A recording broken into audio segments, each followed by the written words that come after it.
What happens when Saitama's strength meets the wizardry of Harry Potter? Introducing Mash, a creampuff-loving killing machine with a body that could just about blast anything into oblivion. Mash doesn't care that he doesn't have magic, as his answer to every problem is punching out of existence. Are you curious to see how he is able to join the most prestigious magic academy without any magic? Let's jump right in. Enter the magic realm, a world where its residents can enjoy and use magic as a part of a daily necessity in everyday life. Magic is a divine gift believed to be from the heavens, and it solely determines the level of one's social status. However, in contrast to this magical world, lies a certain someone who defies the natural order. Introducing the main character and the chat of the series, Mash Burnedead, who is currently repping out a new PR for himself to fight Goku or something. Burnedead, Mash's father, is a 75-year-old man who lives a peaceful life with his son. He lives a leisurely life, which Mash often disrupts. Mash being Mash, he rips off the door from its hinge, because he forgot how doors are pushed or pulled. Has a very normal reaction to his son's behavior. To remedy his mistake, Mash begins pounding the door into the wall without fixing it into shape. He is the epitome of a dense protagonist creatively. He exerts too much force and actually ends up breaking the door into pieces. Inquires about his training routine. Mash asks his father a very important question about why he is focused on letting his son train so much. Enters a contemplative state and reflects that his son is unlike other people, since he bears an inability to use magic. He doesn't state the reason to his son, and tells him that he's heading out. Imparts a strict warning to his son that he must never explore the city. Mash agrees to obey his father's command. Feels grateful for his obedience and tells him that he is to return soon. When he leaves, Mash reads a pamphlet from a cream puff vendor that he has been meaning to try. He apologizes to his father as his hunger demands him to do exactly what his father deemed forbidden. Mash enters the city and hasn't been here for a while. He sees people use magic to do just about everything, and questions why they're not making use of their hands. Mash asks for the cream puffs and hands the vendor owner the coins. However, these coins are literally bent beyond explanation, leaving the owner speechless. Mash explains that he got a little excited about the cream puffs and accidentally squeezed them. He takes the coins and snaps them back into their original shape, absolutely shocking the owner with his physical capabilities. Mash is given his cream puffs, but the atmosphere grows very tense, as he is seen as an anomaly by the wizards. The shop owner asks Mash a question. The scene switches to the police station, where news of the yearly divine visionary is reported to be Rain Ames, a talented second-year student studying at Easton Magic Academy. This title is actually awarded to the student with an excellent track record over the course of their academic year, and they're also granted a huge monetary reward for the achievement. The policeman expresses frustration as people like him are stuck in the wheel of poverty, while talented people get to have everything they want. One of the inmates begs for forgiveness. The policeman reminds him that the criminal became the reason he had to be piled up with more work, and that he doesn't express any interest in letting him go before he learns his lesson for good. The telephone buzzes, and he has reported the matter of a stranger without a mark appearing in the city. The scene shifts back to Mash, who is getting cold and curious stares from everyone around him, while he is walking around enjoying his cream puffs. Casually enjoying his sweets, he accidentally bumps into one of the policemen, who confronts him and declares himself as a proud member of the Magic Police. He hounds at Mash for ruining his uniform and takes out his stress on the boy. Mash, being kind, offers him a cream puff, which surprises the policeman. The policeman takes it as an offensive gesture and thinks that Mash is berating him for picking a fight. Mash, being the unusual fellow, grabs the man's uniform and literally rips it off of him. Mash explains that he will wash the clothes and return them to them for his mistake. Obviously, the policeman gets even more riled up because not only has he dirtied his uniform, but he has also destroyed it. Bro's the definition of a smooth brain. Brad Coleman, the same police officer from the police station, enters their confrontation. He is surprised to see the boy bearing no mark on his face. Brad can't comprehend how Mash is enjoying his cream puffs without being concerned about his situation. In a moment of suddenness, Mash is grabbed by who apologizes to the people in a hurry and exits the scene. Brad thinks that this is his opportunity to make it big. Returning to their home, lashes out at the boy for venturing into the city unattended. Mash feels guilty about it and apologizes to his father. Understands that his son seems upset and regrets his actions. Being an understanding father, he doesn't want to be mad at him. tells him to be careful and punishes him by telling him to repeat his workout routine. Mash offers him the remaining cream puffs, while Regro feels grateful for his son as he doesn't really argue with his father as much. It almost feels like a cheat code to Regro for having it easy. On the flip side, Regro is aware that Mash has grown into an age where he will grow independently, which is why he is drawn to the city. The problem is that the magic police know of his existence. While Regro is thinking of a countermeasure, Brad and 2 other police officers crash into the house, inquiring about the whereabouts of his son. Regro realizes that the matter has only gotten even worse. Mash, on the other hand, shows no signs of fatigue, pummeling his way through the workout. He stands supreme and has already finished the workout in 5 minutes. He heads home to eat his precious cream puffs, dilly-dallying and singing his song. I love how he is enjoying his life while his dad is getting slapped around, LOL. That is until when he reaches for the door handle, Mash hears the voice of the policeman from the inside.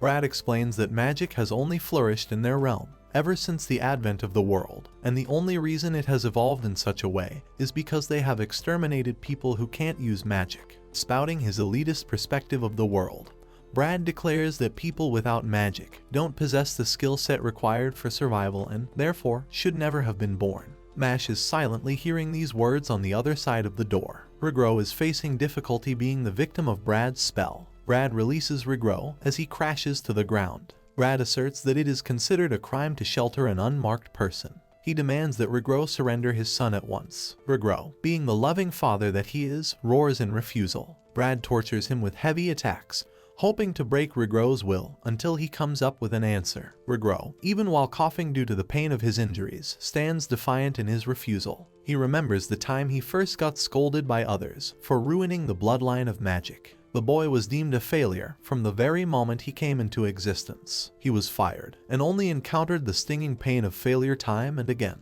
This unwanted child even considered taking his own life until he discovered a baby. This baby also didn't have a mark, just like him. For the first time, he had finally managed to discover someone who was just like him. He felt needed by this child. That was when Regro made a promise. He made a promise to take care of the child, even if they weren't tied by blood. Regro roars and tells his son to run away. Brad realizes that the kid must be near them and tells his men to search for them. Regro begs for his words to reach his son, while he gets smacked around by Brad. Regro shouts for his son to survive and run away from the place. Brad gets annoyed when suddenly Mash jolts inside and annihilates one of the officers in a single attack. Mash turns to the same officer he encountered before and once again rips off his uniform in the same manner. The officer is slapped with the reality that he had just lost 2 uniforms in one day, and then he's quite literally slapped around by Mash so many times, in fact, that he crumbles before the boy. Regro questions why his son refused to run away. Mash answers that they're family,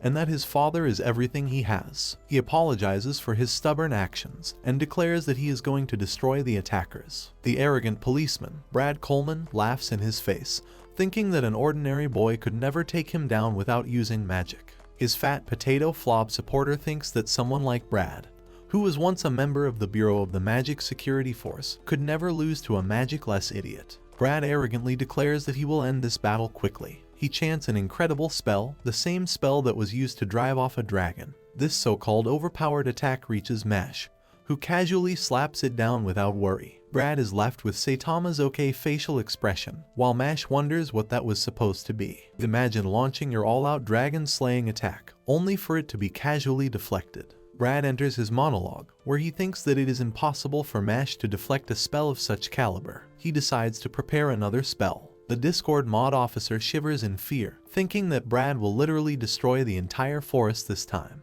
The spell releases, and well, once again, Mash just wipes it off without worry, much to the man's dismay. Mash stands unaffected, so Brad prepares a beam strike. The result, Mash casually treats it like a volleyball and uses his body to absorb the momentum, before juggling all of the energy beams with his hands. He also shows off his epic dribbling moves that would probably unite all football fans. Sign this man on a team. Brad thinks that Mash is clearly toying with him at this point. Mash tells his father that he will be borrowing his magic wand. Brad suddenly succumbs to the fear that Mash might actually be able to use magic. He prepares a barrier, and thinks that a typical mage shouldn't even be able to render a scratch on him. Mash charges ahead full force before releasing the magic wand. The wand, which acted as a projectile, broke past the barrier and actually scratched Brad's face. Brad is left astonished and defeated, as he has never seen the use of a magic wand in such a way. Mash intently warns them that he will kill the officers if they so much as threaten his family. Whoa, he did not say that lightly. I wouldn't want to test him. Perhaps the most shocked out of the bunch is Regro, who can't comprehend how the boy's training, which was only aimed at teaching him self-defense, has advanced him to such levels. Regro is worried that more will come after Brad leaves. The officer laughs and decides to spark a deal with the mushroom head. Brad states that he would be willing to let them go, so long as he does what they require of him. Brad explains that every year, an exceptional student is chosen as a divine visionary for their talents. He wants Mushroom Head to enroll in the magic school. Brad tells him to reflect on the possibilities of his selection, as that would surely make him the divine visionary for good, meaning society would forcefully have to accept him. Brad states that he wants the money and glory that comes with acquiring such a title, which is why he is willing to support him the rest of the way. Regro is obviously at odds with such a plan, especially when the same officers nearly took their lives. Regro advises his son not to listen to the officer. Brad acknowledges their skepticism and claims that if he refuses, they will forever be hunted by the police officers. He knows that Mash would be able to survive their assault, but his father surely would face some trouble. Brad reminds him that they will forever spend their lives being hunted and running away like dogs, or he could upturn reality itself by shattering the expectations of society. Mash clenches his fist and confirms, accepting the deal. His father objects to the boy's actions, reminding him that it's a school for those with magic. Mash doesn't think he will be in much trouble, since he has all the motivation to do so. Regro sobs, thinking highly of his son. Mash claims that if the world wouldn't allow them to live in peace, he would forcefully crush it with his fists. Now, that is one hell of an epic liner. W's in the comments for Mash. Easton Magic Academy is a historic yet prestigious school that became responsible for upholding the stands of magic in the magic realm. Their entrance examination is inexplicably difficult, as the one in charge of running this exam and guiding the next generation is the supreme magus cum laude called Claude Lucci. Claude assesses this year's applications and spots members of the nobility and high prestige. Claude thinks that only students like these are expected to be present. Claude believes that their ambition, paired with the prestige of the school, is a fruitful combination. Just as he is admiring them, the loud clanging sound of a man repping out his workout takes him by surprise. Claude is perplexed to find such a student, as clearly this school is meant for those with magic. He questions if others see the same thing as him and wonders if he is imagining things. Claude becomes even more shocked when Mash casually does the invisible chair trick, sitting on one leg as he navigates through a fitness book. Claude also finds his supporters around him and thinks that a slacker like Mash wouldn't even break past the first round. The two supporters, Regro and Brad, discuss the possibility of Mash succeeding in the exam. Mash himself has yet to learn about the contents of the exam and thinks that he will pass no matter the obstacle. Claude Lucci introduces himself to the examinees in his presence and explains that he will be overseeing their entrance exam. The students are struck with awe, as he is ranked 7th in the year's top mages. Claude has mastered countless advanced spells and feels proud that the young examinees are worshipping him. One student, in particular, who is called Mash, insults him for feeling proud after showing off. Yo, we need more people like Mash in real life. Claude is annoyed but ignores the insult and tells the examinees to take their seats. Claude casts a magic spell that manifests desks and chairs so they can take their places. Not only that, sheets of paper as well as their writing equipment also take form. The students are shocked because they've never seen such use of magic. Mash, on the other hand, complains that he should have just done all of this before they got here instead of showing off. Claude gets more annoyed and thinks that a slacker like him can never succeed in an exam with a minuscule passing percentage. He declares that they have 30 minutes for the written exam. The exam starts, and many students are shocked by the nature of the test paper. The questions wriggle all over the sheet of paper, making it impossible even to read. Claude internalizes that the questions are actually easy, which is why he ramped up the difficulty by introducing another element. The students are required to dispel the magic so that their questions line properly. Regro states that it's impossible for Mash, while Brad believes that he is stupid for thinking of this idea. Mash, on the other hand, casually talks to the wormy questions to stop moving. The worms are about to face the wrath of an annoyed Mash, who somehow manages to stop them into place with his anger. Brad and Regro are left shocked, while Mash turns up with his finished literary exam. Claude has zero expectations from the slacker, except he is shocked when he sees the perfectly aligned arrangement of the questions. Continuing the exam, Mash somehow managed to surpass every obstacle and passed each test. Mash thinks he's doing well, while Claude is left questioning his existence. I would quit my job after getting handed so many L's. He wants to end Mash's win streak, so he introduces their next test. The ground rumbles and opens up into a gigantic maze trap. Claude explains that one must complete the maze, which is filled with countless traps ready to strike them down. He gives them a time limit of 30 minutes and explains the goal before it ends. Mash navigates through the maze and thinks that it's quite easy. Lemon Irvine, a lost candidate, begs to tag along with him. She wants to work with him for efficiency, so Mash obliged her request. Lemon Irvine is afraid of the traps waiting for them. In fact, she is useless to the point that she steps on a tiny stone before face planting into the ground. Imps begin popping out of the ground, while Lemon begs for Mash to save her. She pleads with him, but Mash ignores her request and thinks that this isn't efficient at all. He tries to dash away, when Lemon Irvine casts a spell that binds both his arms and legs. Mash questions why she did that, so Lemon explains that she was deceiving him the entire time. She has personal reasons to stop him from reaching the goal, which is why she deploys the spell. Mash inquires about the reason and realizes that he was fooled. Lemon Irvine tells him not to bother with the bonds, since they're beyond a human's strength. Well, Mash gives her a rude awakening, as he casually snaps the bonds with ease. Lemon Irvine is struck with shock, and thinks that she should catch him at once. However, Lemon's attention turns to the monster that has come to be her obstacle. She tries to counter the beast with her magic, thinking that it's nothing more than a test. That is until her magic wand is snapped away with one strike. The monster demands that she answer his riddle. Lemon succumbs to her fears to the point that her legs give out. She tries to solve the riddle, but she can't even concentrate. The monster prepares a strike while Lemon is left to fend for herself. She thinks that this is her punishment for trying to trick others, and yet she is crying out to be saved by them.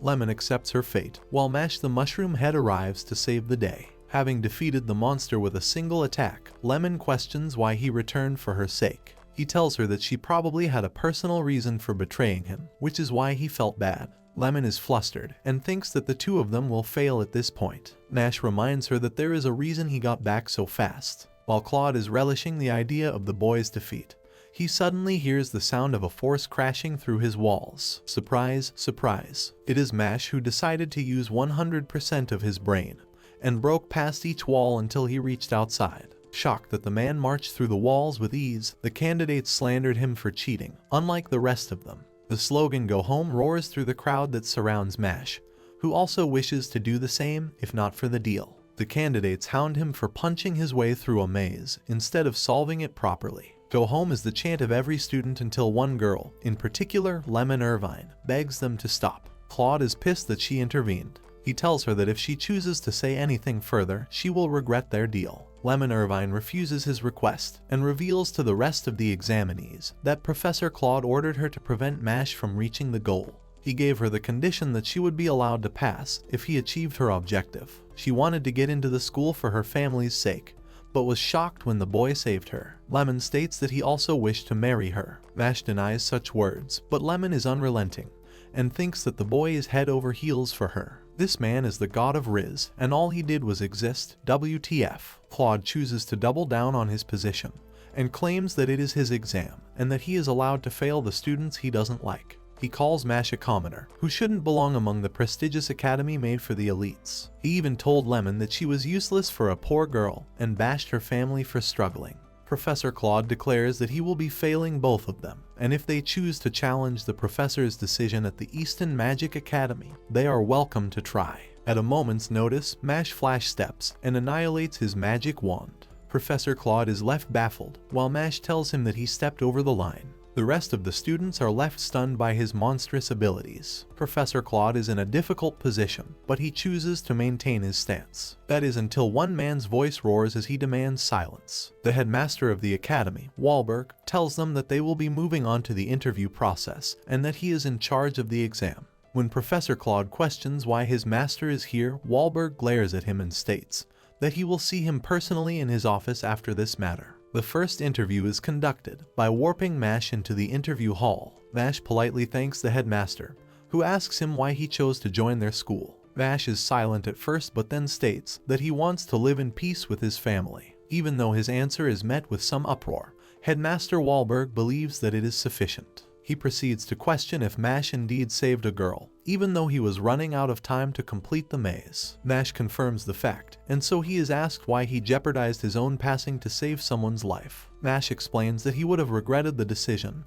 if he didn't save her. Headmaster Wahlberg realizes that Mash acts first and thinks second, and asks if he has even thought about defeating the Sphinx or breaking the maze walls. Mash explains that he had to try regardless. His answer delights the headmaster, who thinks that the boy does not yet understand the ways of the world. Headmaster Wahlberg emphasizes that many powerful creatures surpass Mash's strength. He questions if the boy would be willing to keep up the same attitude if he found himself outclassed by such beasts. Headmaster Wahlberg questions what he would do if he faced someone like him. Wahlberg summoned a nightmarish beast of destruction to emphasize his strength. Mash questions the purpose of the spell. Wahlberg explains that the spell transfers the soul of the target's most cherished person into the doll, and that he is the only one in the entire country to be able to cast such an ancient spell. Dumbledore over here is bringing out nuclear spells on a guy who hasn't even become a student yet. Old geezer is crazy. Other than that, if he stabbed the doll with the knife, the person's soul would never return to their body. Mash prepares his fist, which is dripping in blood, ready to face the threat. Wahlberg reminds him that he is immensely more powerful than someone of his caliber. Wahlberg explains that he will slowly stab the doll with his knife, and he will never be able to stop him. Mash shocks the rest of the teachers with his actions as he blocks the blade with both his hands, stating that he would have to outlast Wahlberg in order to win this conflict. The level of aura this man has is incomparable. Mash compels you to like this video. Wahlberg is left astonished and thinks that power can be used for good or evil depending on the wielder. His academy upholds the principle of fostering the talents of first-rate mages so that they can offer them great power. Wahlberg strongly believes in the principle of protecting the weak and regulating the strong. Wahlberg undoes the spell and states that Mash personifies their most valuable principle. He apologizes to Mash, claiming for it to be a test. Mash decides to answer the question of what would happen if the two faced each other. Mash declares that he would simply beat the crap out of the headmaster with his fists. Such a bold yet insolent remark sends the hall into uproar. Wahlberg isn't offended and welcomes the pass to Easton Magic Academy, confirming that he passed. In Easton Magic Academy, the teacher demonstrates one of the basic spells known as the lock opening spell.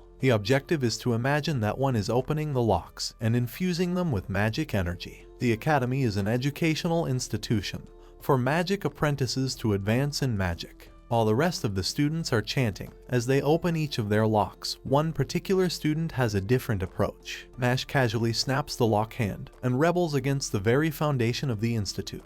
He tells the professor that he successfully opened the lock. The professor calmly breaks down and tells him that this is a magic academy. Mash explains that he is aware of this, but he isn't really good with magic or spells. The professor questions why he is here in the first place. A student sitting next to Mash is intimidated by his abilities and hopes not to be paired up with him. The student arrives at his room and begs that he isn't paired with someone scary since this is a boarding school. He wonders where the door is. Our trusty Mash shows up with the door, proving that they're roommates. Finn Ames introduces himself and is glad to find Mash is a normal person. That is until Mash takes off his shirt and rants about Kevin and Mike, who are his pectoral muscles. Then he introduces Tom, Kim, Yamada, Koji, Satomi, and many others. I think he just gave us all a great idea. Name your muscles. Better supplement than creatine. Finn is losing his mind because this man has named every muscle on his body. He offers to alleviate any of Mash's confusion if he has questions. Finn is trying to keep it nice and simple with him, hoping for his school life to continue as normal. Mash inquires how one obtains the title of the Academy's Divine Visionary. Finn explains that one has to collect gold coins and that they're evaluated on tests, coursework, and activities. These evaluations result in different coins being ranked differently. After 3 terms, students who have collected more than 5 gold coins are allowed to run for the candidate spot of becoming the Divine Visionary. Finn emphasizes that he will be expelled if he slacks off on his grades, no matter the number of his coins. Mash is a little overwhelmed and realizes that maybe this wasn't such a good idea after all. Finn also believes the same and thinks that Mash is going to be expelled. Finn explains that everyone is aiming for the top and wishes him the best of luck in his endeavors. Mash thinks of him as a good person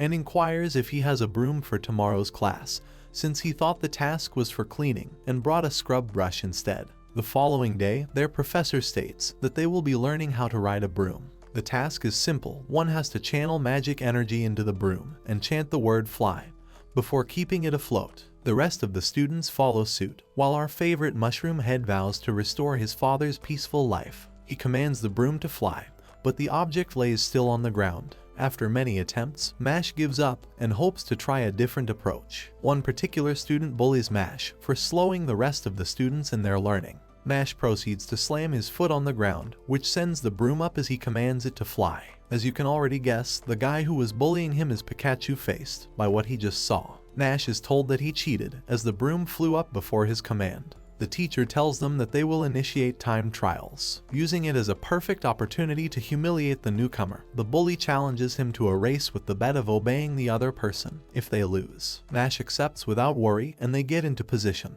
The bully thinks that he will wipe the floor with this failure of a scrub, and even their teacher wonders how Mash is going to overcome this obstacle. The very second the race begins, Mash is already there at the finish line. The bully is left utterly shocked, while the teacher realizes that Mash has literally set a world record with that speed. The rest of the students are left in a state of confusion, while Finn knows exactly what he saw. The moment she said start was when Mash tossed the broom with incredible speed. Then he raced his body at such speed that he mounted the broom in midair and completed the race. Bruh, they are not dealing with a normal man.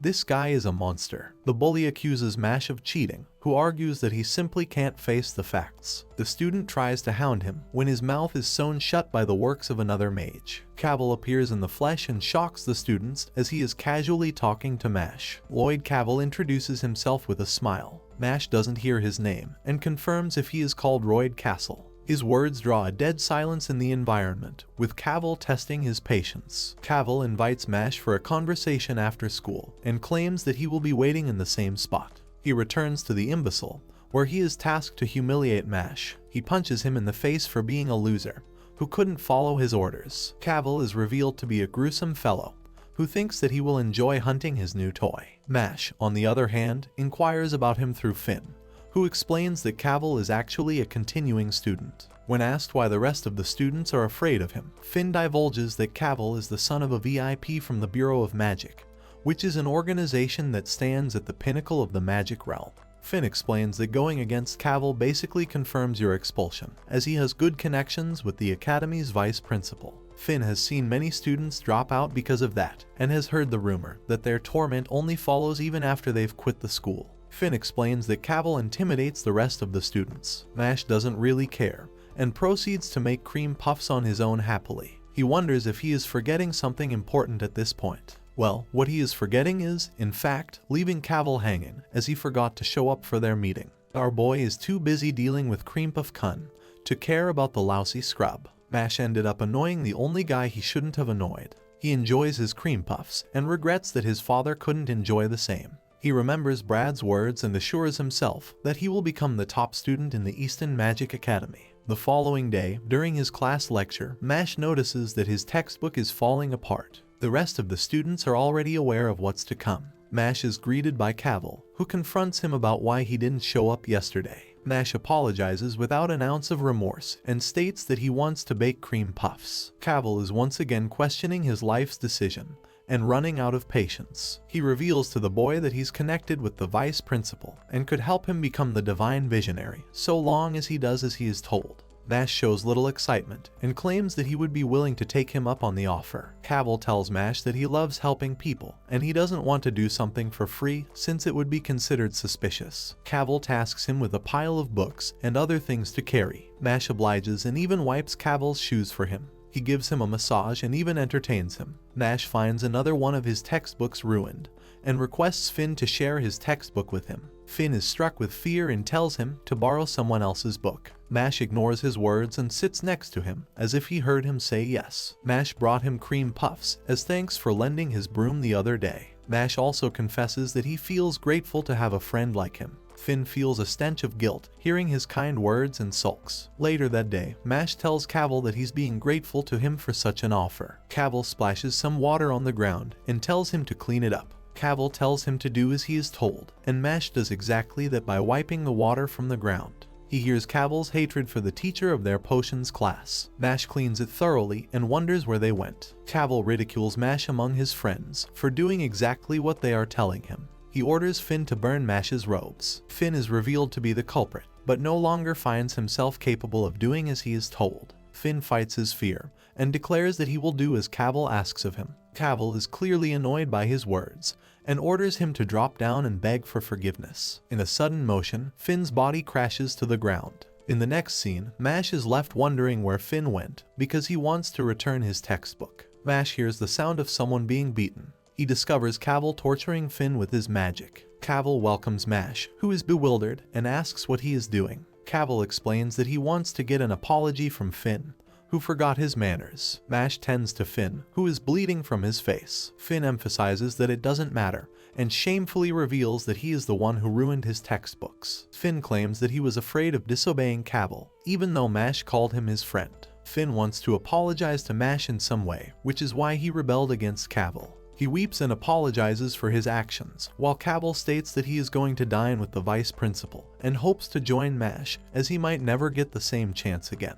Cavill emphasizes that he will never succeed if Mash hovers around disappointments like Finn. Provoked by his words, Mash grabs his hair and bashes his head into the ground. His strike effortlessly knocks out Cavill, while Mash tells him that he should be the one to say sorry. Be honest, Mash did us all a favor by knocking out this insufferable punk. The rest of his lackeys have just witnessed something horrifying. Even Finn states that something like this would only confirm his expulsion. Mash doesn't feel threatened by the idea at first, but then he realizes that it's actually a big deal for him. With Cavill's unconscious body resting on the ground, the rest of the students are left speechless. Mash thinks that he has done something he shouldn't have done. Vice Principal Farman Krigos confirms that the boy did, in fact, do something profane. Farman emphasizes that the boy's father entrusted him with Cavill, and that he witnessed the incident from start to end. Mash states that if that is the case, then he should know what led to Cavill's demise. Vice Principal Farman emphasizes that they will be holding a school conference regarding Mash and Finn. Farman tells him that Mash and Cavill are of different status, which also calls for different treatment, which is why he would be the one to teach them how this world works. At a moment's notice, Mash knees him in the nose. Finn and the other students are now even more shocked, because Mash has just attacked the vice principal. Mash explains that he wanted to try a different approach than reason. Farman reminds Mash that he can expel someone like him in an instant. Just as he is casting his spell, Mash smashes his face with cream puffs. Farman is left perplexed as to what his face is smothered with. Mash proceeds to dig a hole and grabs Farman's body before burying him in the dirt. As he is burying him, Farman haphazardly questions what he is doing. Mash casually explains he is burying the vice principal. Farman reminds him that he won't be getting away with this. Mash explains that if he can expel him with the flick of his hand, he, too, can bury him into the earth. Mash doesn't fear the thought of being thrown into prison, or his body severing in two. He reminds Farman that he will bury him no matter what. Stone cold, literal chills, this is how you write dialogue. Farman begs him to stop, as if his life depends on it. The very next day, Mash is summoned before Headmaster Wahlberg, who wonders if Mash is aware of what he has done. Mash tries to feign ignorance, so Wahlberg tells him that not only did Mash slam Cavill into the ground, but he also buried the vice principal. His obscene actions have caught the eyes of the Bureau of Magic, which is requesting the boy's immediate expulsion. More about the Bureau of Magic is revealed. It is the country's greatest legal authority, to the point that it fully governs and controls the country. The Divine Visionaries run it, and the Academy is a tool for the candidates to become qualified Divine Visionaries. The premise behind the Academy is to raise the next generation of government employees. Boy, that is one heavy responsibility. The problem is that Cavill happens to be the son of a high-ranking member of the Bureau, which also means Mash has done something extremely unforgivable. Mash is left speechless and doesn't say a word. Wahlberg follows that what's even more unforgivable is that the ones who actually care are rendered at a disadvantage. He burns the letter of expulsion and reveals that he is concerned about the state of the world. Wahlberg states that very few people exist in the world who are willing to risk their lives to act for others. Even though the Divine Visionaries of the Bureau have their roles, Wahlberg desires someone like Mash to become a Divine Visionary someday. Mash tells him that he already intends to do that. Wahlberg brightens up and decides to explain how he would be able to achieve that. Becoming a Divine Visionary requires him to surpass all other students at the academy, which also means gathering coins through several activities. The 3 types of coins are gold, silver, and bronze, and the task itself decides the type of coin one would receive. As Wahlberg is explaining this, Mash finds himself spaced out while standing still. Wahlberg tells him to wake up. Mash apologizes for dozing off in the midst of his long speech. Wahlberg decides to condense the speech and explains that earning high marks in school is important for acquiring coins. He even tells Mash that he would be willing to handle the vice principal as well as the Bureau of Magic, so long as he does that. Yo, he's rooting for our boy, Dumbledore, for the win. Mash casually agrees and wants to take his leave. Wahlberg reflects that there is one important problem that Mash would have to face. He decides to rest his faith in the young boy and hopes that he surpasses each obstacle in his way. The following day, there is an Interdorm match of the realm's most popular sport. Duelo is a competitive sport involving magic brooms. The players hover in the air and compete with each other using a ball. Even while being a first year, Mash was recruited in one of the Duelo teams, promising them a silver coin upon victory. One small problem: Mash can't fly. This should be the title of his autobiography, Mash Can't Fly. The first match of the season kicks off with Interdorm going against Langdorm. The game shapes up to be a fiery challenge until the crowd notices one boy on the ground who is not flying at all. Mash reflects that he tried telling them he couldn't ride a broom. A day before this event, Mash was having a conversation with Finn about cream puffs when Tom Knowles invited him to join Interdorm in their Duelo match. Tom has a big name in Duelo, and the girls are clear fans. Mushroom Head over here was forced to ask about Duelo. Tom explains that the game involves competing with brooms and is considered the top sport in the realm. Whoa, Harry Potter reference, hello. Finn thinks that it's an amazing achievement for Mash to join the team as a first year. Mash explains that he can't ride a broom, but Tom, like many others, thinks that Mash is a beast who destroyed their flying class. Mash was forced to submit that Tom was perhaps a much denser man than him. LMFAO, when the smooth brain character calls you dense, you're truly effed for good. Back to the race, Mash is left questioning what he should do and is booed by the rest of his crowd. Tom returns to Mash and roars at him with gibberish that goes over his head. Tom reminds him that he promised to be number 1. Mash emphasizes that he made no such promise and doesn't remember the mighty bamboo. Tom yaps and yaps and yaps about his beliefs, leading Mash to believe that he's taken some drug. For real, I want some of what he's smoking, too. Tom also explains the rules to him, surprising him in the middle of the game. The goal is to fight over the control of the ball and pass it through the ring for 10 points. The use of magic is forbidden and only the broom is required. Tom tells him that he intends to give it his all in the game, which is why he recruited Mash. Mash doesn't say anything, while Tom says that he will be returning to the game. Suddenly, Tom gets dirtily tackled by one of the players, who claims that it was an accident. Mash tends to him, while Langdorm has taken the lead. Finn realizes that things are going unwell for Interdorm. Mash tends to Tom, who thinks that he's maybe fractured something. The man who tackled them claims that sportsmanship is for losers in the end. Tom is at his wit's end and tells Mash that winning isn't the only thing, and instead, one should give it their all. Mash doesn't have any words to respond, while Langdorm continues to dominate the game because of the absence of 2 opposing members. Mash stretches and launches himself at incredible speeds across the sky, leaving the rest of the audience stunned. Mash literally stops mid-air and is seen to be kicking his legs at incredible speeds. Bro pulled something straight out of a Looney Tunes episode. Mash tells them to pass the ball. He retrieves the ball and prepares to launch a strike. Finn and the others are shocked that he is aiming to throw the ball from such a distance. The Langdorm student ridicules him until Mash releases the ball in full force as it annihilates everything in his pat hand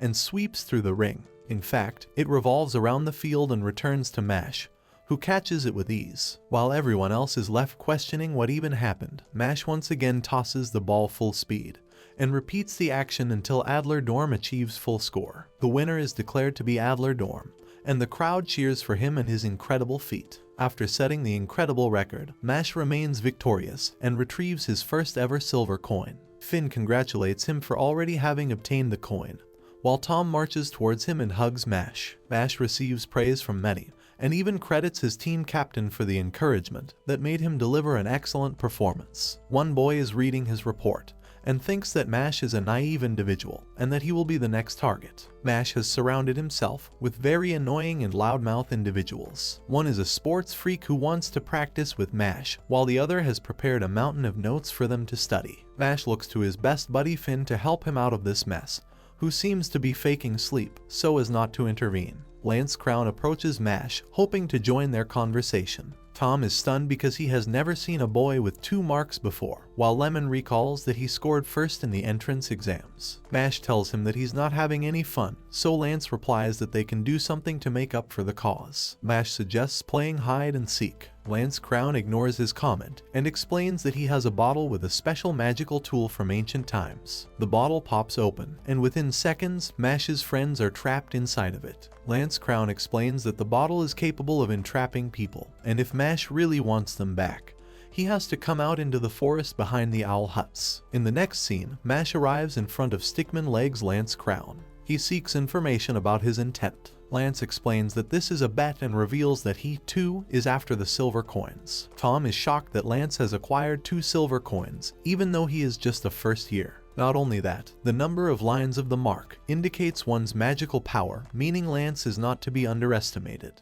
Lance tells him that they should bet their coins in a magic duel. He reminds him that he has no choice but to accept the battle because of his friends. Lance rants that he is going to win, even without the handicap that he has imposed on Mash. He belittles Mash for being too soft-hearted and prioritizing someone else over his own goals. He declares that he could never lose to someone who has already lost. Mash finally speaks and basically does a "you done." Lance is glad that he is eager to fight. He initiates the battle with a spell that sets the stage. Mash instantly dashes in front of Lance, aiming to finish the battle at once. Lance actually perceives his speed and thinks that he will never win without magic. For the first time, Mash is crushed to the ground. Lance questions if Mash really thought it would be easy for him to smash his way through. Lance declares that he will be the last person standing, while people like Mash will spend their lives pummeled to the ground. Under the effects of his gravity magic, Mash begins to fight against the pressure. Lance thinks it is futile, as no human would be able to withstand his magic. Mash beautifully answers his challenge by ripping the earth with his hands. Lance is shocked and notices that Mash has literally pulled a root out of the ground. This time, Mash stands over him and questions if Lance also likes rolling on the ground. What a cold fricking line, he just verbally assassinated him. We are introduced to the concept of single-line magic users, who are the majority of the people living in this world. However, there are rare exceptions bearing multiple marks, indicating their immense magic ability. Such a magic user is only born out of every 100,000, and is considered to be blessed by magic itself. Returning to the fight, Mash dashes to attack Lance, who activates his gravity spell to stop him. Mash manages to speed up and nearly strikes down Lance, who fails to comprehend how he was able to speed up his movement. Mash manages to push him back and snatches Lance's locket, revealing the picture of a girl. Mash shivers to accuse him of being a PDF file. He tells Lance that he will report this matter to the police. Lance explains that he's got it wrong and that the girl is actually his sister. Mash still doesn't think that makes it any better, while Lance asks him to return to the locket. Mash tosses it back to him, while Lane questions the mushroom head if he knows what's the most precious thing in the world. Mash doesn't know how to answer the loaded philosophical question and nearly answers cream puffs. Lance tells him that he's wrong. Mash goes on to answer generic things like freedom, but Lance denies him over and over. Lance thinks that the answer is incredibly obvious, which begs Mash to question what he thinks is the answer. With a creepy grin on his face, this man says that his sister is the most precious thing in the world. Mash is reduced to a pause and thinks that everyone has their priorities. Lance takes his answer as foolish, while Mash thinks he's just being creepy now. Lance turns to the edge of the cliff and claims that he will drop the bottle and use speed magic to increase its fall. He knows that Mash will run his fastest to save his friends, but that's when Lance will attack him. Lance internalizes that he has to become a monster for his sister's sake. He remembers his interactions with his sister, who always scolded him for getting in a fight. She was the one who saw through him and knew that he saved a kid from being bullied. Lance's sister thought highly of her brother for being foolish but kind. One day, Lance returned home to discover that his sister had succumbed to an illness that would forever strip her of her magic in 5 years. Their parents, who are cruel and heartless elitists, think that they will have no choice but to turn the poor girl over to the government because of shame. Lance is unable to accept this harsh reality and fights off his parents, declaring that he will be the one to take care of his sister. He despises the Bureau of Magic, who created the rotten system. Lance hopes to become a divine visionary in order to save his sister. For Anna's sake, he is willing to become a monster as he releases the bottle. Lance turns to question what Mash will do. Mash is already warming up for the challenge and gets into the starting position. He chants hamstring magic, while Lance questions the kind of sorcery this guy is going to pull. Mash names his ability the Big Bang Dash and declares that he will not fail his friends and will not accept defeat. With his quaking launch, Mash disappears and returns in mere seconds. Lance is left staggered because no one could have gotten down the cliff and caught the bottle in this manner. He thinks that Mash is using physical enhancement magic and returns to the position of fighting. Mash states that Lance isn't really a bad person, so they shouldn't be fighting. Lance is confused by his comment. Mash reveals that the bottle he threw is actually a fake, meaning he cared about the students. Mash also goes on to steal the real bottle and explains their confrontation has finished. Lance questions why Mash would refuse the opportunity to win his silver coins. Mash explains that he isn't a rational person and considers himself foolish. His words remind Lance of Anna's speech about her big brother about how he's foolish but kind. Lance is struck with a nostalgic sensation and declares that he will be heading back. He also tosses him the silver coins as a gesture to honor their bet. Mash is left questioning what really would have occurred if they fought with all their might. 3 dorms coexist in Easton Magic Academy: Adler, Orca, and Lang. The rest of the students reside in one of these dorms, and each dorm groups their assignments and activities. The Adler dorm is where Mash resides. He is told that 5 silver coins basically make 1 gold coin. Mash's excellent math helps him conclude that there are 28 coins left. Finn has to correct him that he only needs 3 more for his first coin. Strength of a Greek god, brains of an elementary school dropout. Mash finds it pleasant that nothing is going on today. Finn divulges into chaos because he realizes that they have homework to do. Finn is nervous because they have an assignment due, and failure to do so would inevitably lead to their expulsion. Mash munches on his snacks without much worry. Lance Crown greets them with his presence. Mash has termed him the sister complex guy, which is quite a hilarious remark. Lance calls them a bunch of slackers and has already finished the assignment. Finn realizes that Lance is basically flawless in everything he does. Lance tells them that people like them will ruin the reputation of the dorm. Mash decides to show him the locket of his sister, which sends this man crashing into the wall on his own.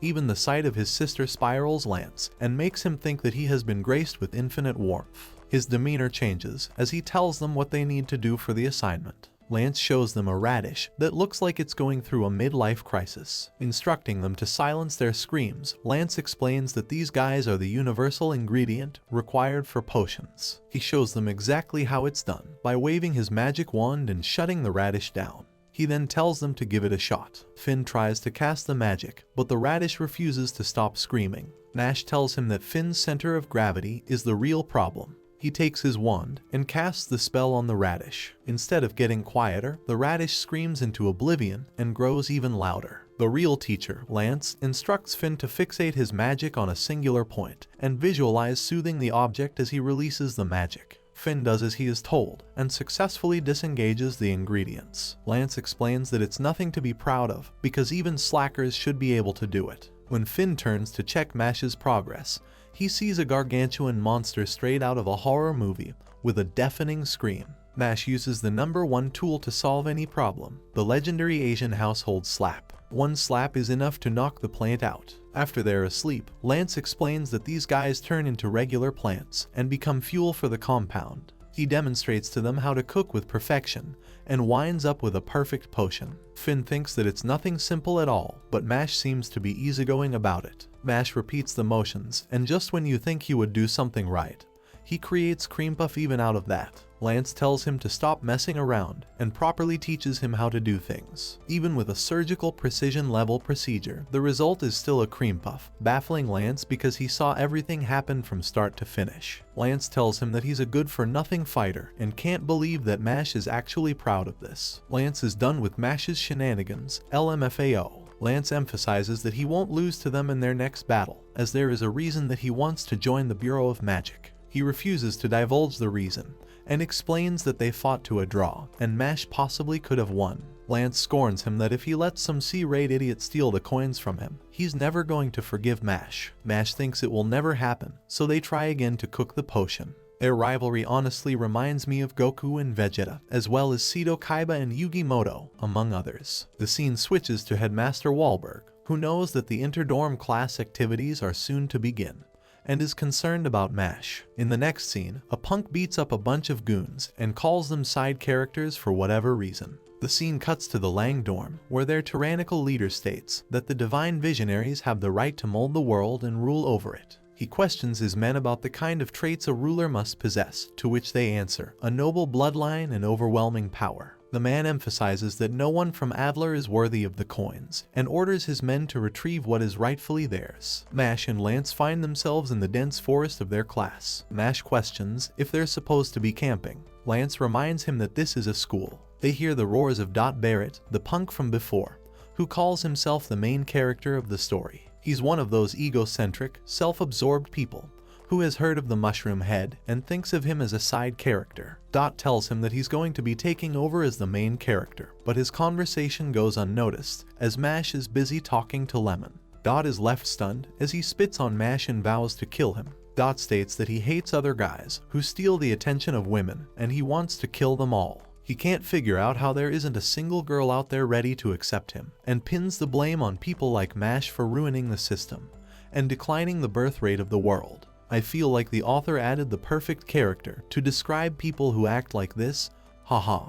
Dot screams his eyeballs out and declares that he will join the Bureau of Magic to permanently terminate hot guys. Once again, he is talking to himself because Mash and the others are not listening to his rant at all. A man tells them both to quiet down, revealing that Adler and Langdorms will both be competing in this exercise, which will allow them a chance to obtain a bronze or a silver coin. Their objective is to dispatch the forest scorpions, collect their stones, and be rewarded with a bronze coin. The stronger ones in the group will be awarded silver coins. He also clarifies that ordinary magic users pale in comparison to the scorpion, but the students of Easton should boast the ability to defeat such creatures. The man points them to enter the forest. Dot is pumped and wants to defeat the rest. Lance is interested in getting a silver coin for himself. Mash finds himself approached by a goon of Langdorm, who scrutinizes him for thinking he's something unique. He accuses Mash of looking down on others, and even proceeds to assault him with his magic. Mash doesn't return the strike, and the professor rushes to disengage the situation. The maniac before him spots the look of a predator within Mash. That look only makes him want to challenge and break Mash, and he hopes to do that soon. After the tense atmosphere disperses, Lance advises Mash to ignore the student, as he is notorious for his terrible attitude, to the point he has injured many students and professors. The only reason the academy refuses to expel him is because of his magic strength. Lance emphasizes that the Langdorm is full of people like him, so it's best not to engage. Surprisingly enough, Mash was only angry because he thought his cream puff had been crushed. Nobody touches this man's cream puffs. Lance advises them to stick around and work as a pair. He wants to guide him, except Lance is left alone, while Mash goes off into the forest without even thinking. Dot troubles him with his rants, only to receive a brutal slap that knocks the living daylights out of him. Bro got fed up with his yapping. Mash tells him that he just wasted precious calories on this guy, while Dot thinks that they should settle the score at once without tending to the exercise. Suddenly, they hear the sound of a pair arguing with each other. A student is about to punish his partner until Dot comes around to rescue the girl. Dot wonders if she is okay, and finds himself head over heels for her beauty. The same guy who had issues with hot guys is currently facing immense trouble when a girl is thanking him. In the next scene, the maniac from before is revealed to have defeated one of the scorpions and wonders if it is time for his next move.